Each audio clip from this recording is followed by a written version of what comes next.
Well, blessed morning, friends, folks. Today it is August 16, 2024. So with no further ado, let's dive into Unmerited Favor with Max Lucado's book, Grace. And always remember, grace is unmerited favor. This is God sees our value. We have the prophet Samuel, 1 Samuel 16 and 7.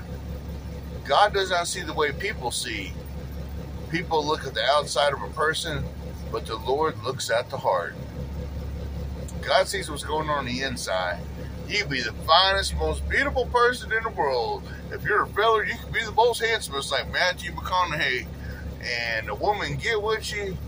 And if you got demons in your heart, evil in your heart, you're affected by the past instead of laughing without fear of the future because you got God in your heart, well, you're going to treat that woman bad. That woman's going to look at you and want to get away from you. No matter how fine you are to her, you're just going to be a fool.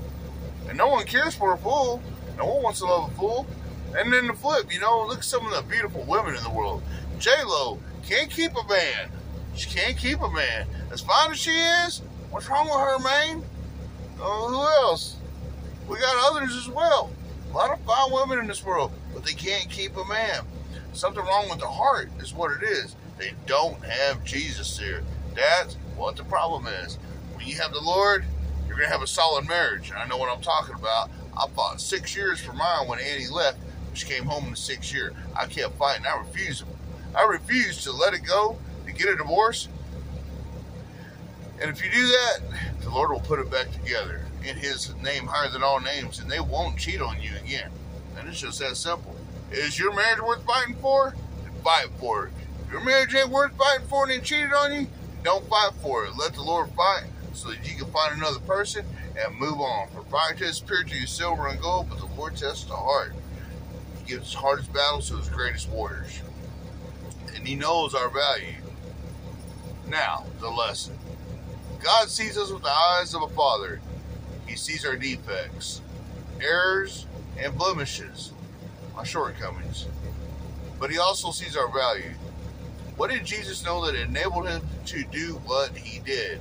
Of course, remember, He went upon a cross Calvary for us. Here's part of the answer. He knew the value of people. He knew that each human being is a treasure. And because He did, people were not a source of stress, but a source of joy. That's good. Jesus saw each human being as a treasure. Because of this, each was not a source of stress, but of joy. Explain why. How do you see others?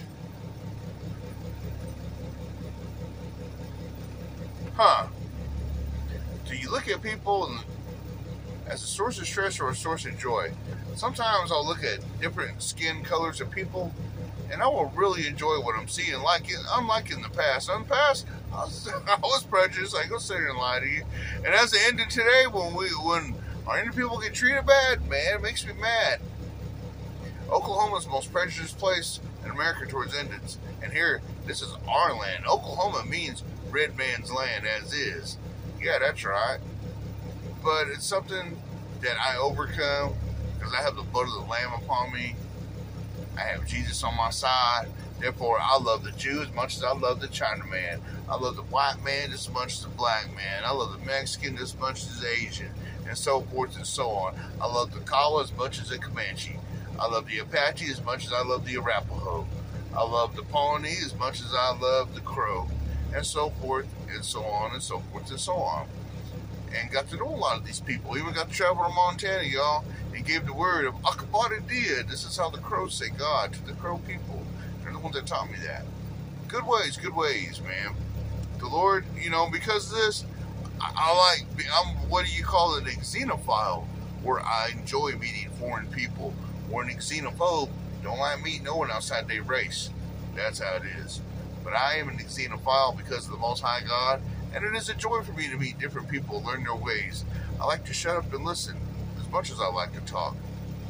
If you don't shut up, you can't learn. But when you shut up, you're learning the ways of that people, and they're learning the ways of you as well. But we need to learn more than all is the way of God in us, because that unifies us. To me, that brings joy. That just grabs the stress and closes the book on it. Be blessed, your iron journey. We'll leave it right there. Let's close this week out strong, yo.